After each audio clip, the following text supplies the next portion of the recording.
2 summers ago, I watched a 4-year-old German Shepherd named Duke collapse in a hayfield on a neighbor's ranch down in the valley. His owner had given him fresh water and shade under a canvas tarp, done everything the vet told her. Duke's tongue was purple by the time they got him into the truck. He died before they reached the animal hospital. The air that morning was 94 degrees. The ground where he had been lying was 138, and every cooling product she had bought from the pet store was sitting right there next to him, doing nothing. My name is Elias Marek. I am 68 years old, and I have worked dogs in the high mountain pastures for over 50 years. Livestock guardians mostly, Great Pyrenees, Maremas, Anatolians, and the herding breeds that move the sheep, border collies, and Aussies. People think the mountains stay cool. They do not. The valleys where we winter, the flocks hit 100 degrees in July, and up high the sun comes down on you with nothing between you and it. What I keep seeing, summer after summer, is dogs in serious trouble because the products their owners bought were never designed to handle real heat. They were designed to feel like a solution on the shelf. What I am going to show you is a cooling station you can build in 15 minutes for about $7.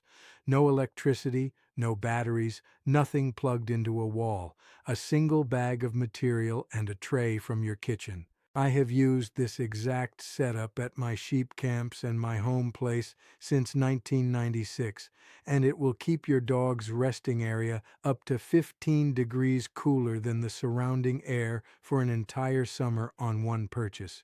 But first, you need to understand what happens inside your dog's body when the temperature climbs, because this changes how you think about every product you have ever bought. Dogs do not cool themselves the way you and I do. You have millions of sweat glands across your entire skin. Your dog has sweat glands only on the pads of its feet. Everything else depends on panting. Air moves across the wet surfaces of the tongue and airways, the moisture evaporates, and the evaporation cools the blood in those tissues. Same physics as your sweat, limited to a tiny fraction of the body. Once the air climbs past 90 degrees, panting starts to fail. Your dog pants harder but cools less. By the time you notice the heavy drooling, the glazed eyes, the staggering, the internal temperature has already crossed 106 degrees. Organ damage has started. You have roughly 15 minutes before the outcome is decided, and the standard advice, shade and water, helped Duke not at all. His owner followed every recommendation. It was not enough, because shade does not change the temperature of the air your dog is breathing, and a bowl of water does not cool the ground your dog is lying on. I know you have already tried to solve this because I talk to dog owners every week who have spent real money on products that promise to fix exactly this problem. So let me walk through what is sitting in your garage right now and why it failed. Gel-filled cooling mats run $25 to $50. The gel absorbs some body heat, and for 20 to 40 minutes the surface feels cool. Then the gel reaches room temperature, and your dog is lying on a warm plastic rectangle. You pull it away, let it reset for hours, and start over. That is not cooling. That is a 20-minute intermission. Elevated mesh beds run $30 to $60. Air circulates underneath the dog, sure, but that air is the same 95-degree air filling the rest of the space. You have lifted your dog 6 inches into the exact same heat. Cooling vests cost $20 to $45. You soak them, wring them out, strap them on. They dry out within an hour in serious heat, and I have yet to meet a dog that tolerates one voluntarily. I tried one on a young border collie once. She had it off in 4 minutes and buried it behind the lambing shed. Never found it. A dog that spends its life reading sheep is not going to be outsmarted by a piece of fabric.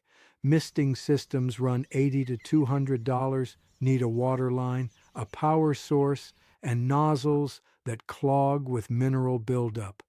They cool a narrow zone, and the moment your dog moves 3 feet, the effect disappears. Half the places my dogs work do not have a power outlet within a mile. Every one of these products shares the same problem. They quit after a short window, require electricity, or depend on your dog cooperating with something strapped to its body. The system I'm about to show you runs continuously, requires zero power, costs $7, and works whether your dog is lying directly on it or sleeping 3 feet away in the airflow path. I have watched my own dogs find it within minutes and refuse to move for hours. They are smarter about heat than we give them credit for. They just need a better option than the pet store shelf. The material behind this system is activated charcoal, and I need to be specific because the wrong type is dangerous around animals. Charcoal briquettes, the barbecue kind, are pressed sawdust and coal dust mixed with chemical binders and lighter fluid accelerants. They are toxic. Do not use them near your dogs. Activated charcoal is completely different. It is pure carbon heated above 1800 degrees Fahrenheit without oxygen. That extreme heat blows open millions of microscopic tunnels and pores inside the carbon, and this is where the physics become remarkable. A single gram of activated charcoal, a piece you could balance on your pinky finger, has an internal surface area between 500 and 1500 square meters. The floor plan of a large house folded inside a grain the size of a peppercorn. When you saturate those pores with water and expose the wet charcoal to warm air, the water evaporates out of those millions of tiny channels, and every gram of water that turns from liquid to vapor absorbs 539 calories of thermal energy from the surrounding air. That heat does not move somewhere else in the room. It disappears, consumed by the phase change. Air that passes over wet charcoal comes out the other side measurably cooler. It is your dog's panting on a surface thousands of times larger than a tongue, and it never gets tired. In 2022, researchers tested activated charcoal combined with natural fiber as an evaporative cooling pad. Starting from 95 degrees Fahrenheit, the air passing through came out at 75. A 20-degree drop with zero electricity. Separate research from 2018 documented consistent drops of over 16 degrees with humidity rising 36%, which tells you exactly where the cooling energy goes. The water leaves the charcoal, enters the air as vapor, and pulls heat out as it does. This is not a new invention. The desert city of Yazd, Iran, where summers exceed 104 degrees, has used this principle for thousands of years. Residents built wind-catching towers that forced outside air down through chambers of wet charcoal and water-soaked clay vessels. Researchers measured indoor temperatures 14 to 21 degrees cooler than outside during peak desert heat. 700 of those towers still stand, some from the 14th century, and not one has ever needed a technician or a utility bill. Shepherds and desert people have always solved these problems the same way, with patience and physics instead of a power cord. Here is everything you need. 1 bag of activated charcoal sold for aquarium filtration. Any pet store carries it. PetSmart, Petco, Tractor Supply, or online. You want loose granules, not the kind sealed in a filter cartridge. A 500-gram bag costs $5 to $8. You need a shallow tray, a baking sheet, a storage container lid, a shallow wooden box lined with a trash bag, and water from the tap. Spread the charcoal in an even layer about 2 inches deep. Pour water over the granules slowly until fully saturated. Give them 5 minutes to absorb. Then tilt the tray and drain off any standing water. You want the charcoal soaked like a sponge, not sitting in a puddle. A puddle turns into a mess, and your dog will track wet charcoal across every floor in your house. Now lay a single layer of breathable fabric over the top. An old cotton pillowcase works perfectly. The fabric does two things. It keeps the granules contained so your dog is not coming inside looking like a chimney sweep, and it wicks moisture upward, which increases the evaporation rate across the whole surface. Your dog lies on it, and the cooling pulls heat directly from the belly, where dogs shed the most body heat because the fur is thinnest. The whole setup takes 15 minutes, and most of that is waiting for the charcoal to absorb water. Now, here is the detail that separates a system that works from a tray of wet charcoal doing nothing in a corner. Placement. Do not put the station in the middle of a room or against a wall where the air sits still. Put it where air moves, next to the door where a cross breeze enters, beside the window that catches afternoon airflow, in the kennel opening where wind passes through. Air is never still. Anyone who has spent 50 years watching weather move through a mountain valley knows that. Think of the tray like a gate the air has to pass through before it reaches where your dog rests. In dead air, you are cooling a 6-inch radius. In the airflow path, the entire resting area benefits. The first time one of my Pyrenees discovered the charcoal tray near the barn door, he sniffed it once and planted himself on top of it for 3 straight hours. 110 pounds of white coat flat on his belly, and he did not move until evening. I did not train him to do that. He felt the temperature difference and made his own decision. Every dog I have introduced to this system has done the same within minutes. Dogs seek cool surfaces instinctively. In the high pastures, they dig down to cool earth under the rock ledges. You do not have to convince them. You just have to offer something worth finding. Now, not every dog faces the same level of heat danger. The breed changes how urgently you need this built. At the top of the risk chart are the flat-faced breeds: bulldogs, French bulldogs, pugs, Boston Terriers, Shih Tzus.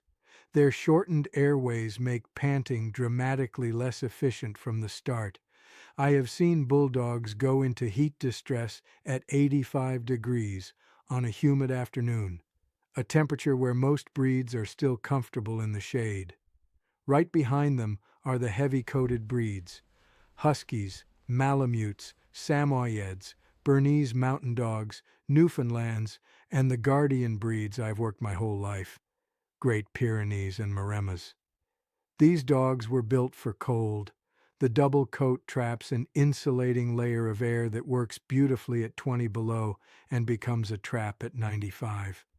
The coat does block direct sun, which is why my Guardians can stand out with the sheep under a mountain sky. But that benefit vanishes in ambient heat.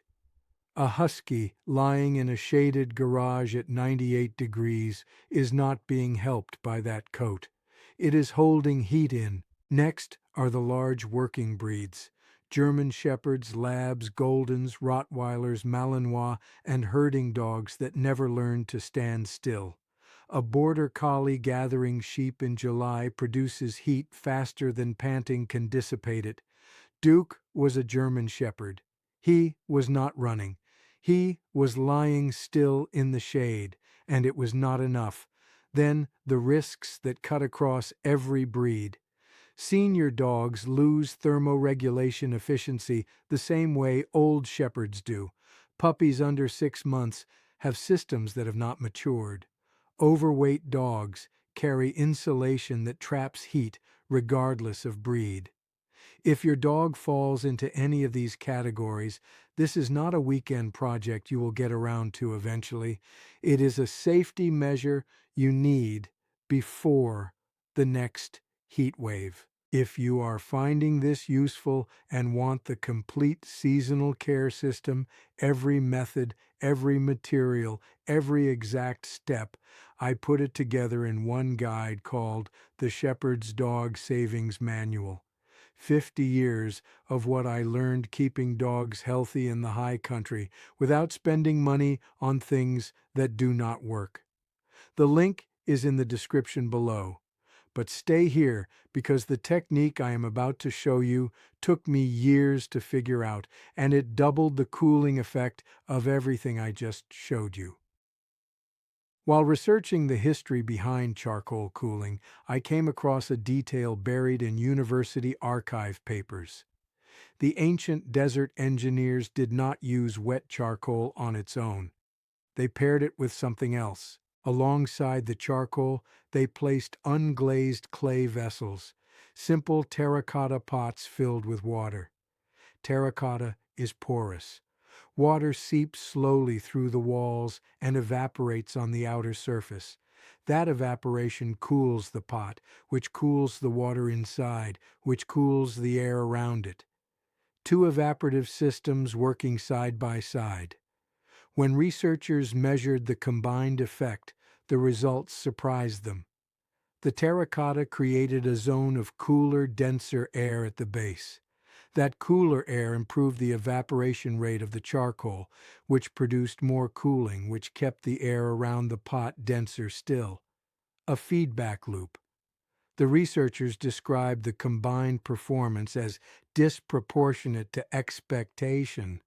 The whole was greater than the sum of its parts. You can set this up tonight. A standard unglazed terracotta pot, the plain orange kind at any garden center, costs $2 to $4. Fill it with water. Plug the drainage hole loosely with a scrap of cloth so the water seeps out slowly. Place the pot directly beside your charcoal tray in the same airflow path. The pot sweats on the outside. The charcoal evaporates from the top. The two amplify each other continuously. I have run this combination in my dog barn and at my summer camp for the last 8 years. And the difference is something you feel the moment you walk into the room. Total cost for the full system, under $10. Zero electricity. If you run a kennel or any multi-dog setup, this scales. In my dog barn, I built a flat wooden frame from scrap lumber, about 2 feet wide and 18 inches tall, with hardware cloth stapled on both sides. I filled the cavity with loose charcoal, mounted it in the ventilation opening at one end of the building, and soak it with a garden hose every morning. $12 in materials, built in 2019, still working. Every bit of air entering the building passes through wet charcoal before it reaches the dog runs. On dry days, I measure 8 to 12 degree drops between outside air and the first run inside. For an outdoor doghouse, mount a smaller panel in the rear ventilation opening. For open runs, hang a shallow tray at the upwind end. In the mountains, you learn quickly which way the afternoon wind comes from. Wind and gravity handle the rest. And, if you raise litters through summer, a charcoal station at the air entry of the whelping area keeps the mother comfortable enough to stay with her pups. I have watched dams abandon whelping boxes in July heat. A few degrees prevents that entirely. One more thing wet, activated charcoal does. It chemically bonds with ammonia, hydrogen sulfide, and volatile organic compounds. The exact molecules behind that heavy, stale kennel smell that builds in summer. An air freshener layers a pleasant scent on top of a bad one. Wet charcoal pulls the odor molecules out of the air entirely. The first summer I ran this in my dog barn, my wife walked in and asked what I had cleaned differently. I had not changed a thing. The same charcoal that drops the temperature also scrubs the air. It comes free with the cooling. I want to be honest about the limitations because I would rather you trust the real numbers than chase exaggerated ones. A shepherd who exaggerates does not stay in business 50 years. The cooling depends on humidity. In dry climates, West Texas, Arizona, New Mexico, the plains, Colorado, Utah, and the mountain valleys where I have spent my life, you can see drops of 13 to 18 degrees at the surface of the station. That competes with a window AC unit pulling electricity all day. In humid climates, the Southeast, the Gulf Coast, the Great Lakes, the realistic drop is 4 to 7 degrees. When the air already carries moisture, there is less room for evaporation. Every evaporative system faces the same constraint, including the misting fans and swamp coolers sold for 10 to 40 times the price. But 4 degrees deserves more respect than people give it. Heat stress in dogs begins around 103 degrees internal. Heat stroke starts at 106. That is a 3-degree window between uncomfortable and medical emergency. 4 degrees of cooling where your dog actually rests can be the margin that keeps them on the safe side of that line. The difference between a midnight sprint to the emergency vet and a dog that sleeps through the night. This will not replace central air in a sealed house on a 105-degree day. But everywhere, AC is not available. When the power goes out, when your dog lives in a garage or barn or kennel or yard, it is the most effective thing you can build for the least money. Maintenance takes less time than filling a water bowl. Every morning, pour 1 cup of water over the charcoal. 30 seconds. Once a month, spread the charcoal in direct sunlight for a day. Ultraviolet light breaks down what it has absorbed and resets it to full capacity. 1 bag lasts an entire summer. Over 5 years, your total cost is $25 to $40 for continuous cooling. Compare that to replacing gel mats every season at $30 each, and the math answers itself. Think about what just happened in the last few minutes. A $7 bag of aquarium charcoal, a kitchen tray, a cup of water, and a $4 terracotta pot. That is the entire system. It has kept my guardians and my herding dogs comfortable through 50 summers in the mountains, from the valley kennels to the high pasture camps. It uses the same principle that cooled desert cities for 7,000 years, and it works tonight in whatever home your dog has. After you build this, do something for me. Take a thermometer reading at the surface where your dog normally lies before you set it up. Take another reading 1 hour after the charcoal has been soaking with airflow moving across it. Post both numbers in the comments with your state, your dog's breed, and whether it was a humid day or a dry one. Every real number from a real home helps the next person decide what to expect in their climate. And if you want to catch what is coming next, subscribe and turn on the notification bell. In the next video, I am going to show you a water cooling technique I learned from an old Basque sheep herder I shared a summer range with 40 years ago. It keeps a dog's water bowl below 50 degrees all day, without ice, without electricity, and without a single moving part. He learned it from his grandfather in the Pyrenees Mountains, and I have never seen it documented anywhere online. I will see you there.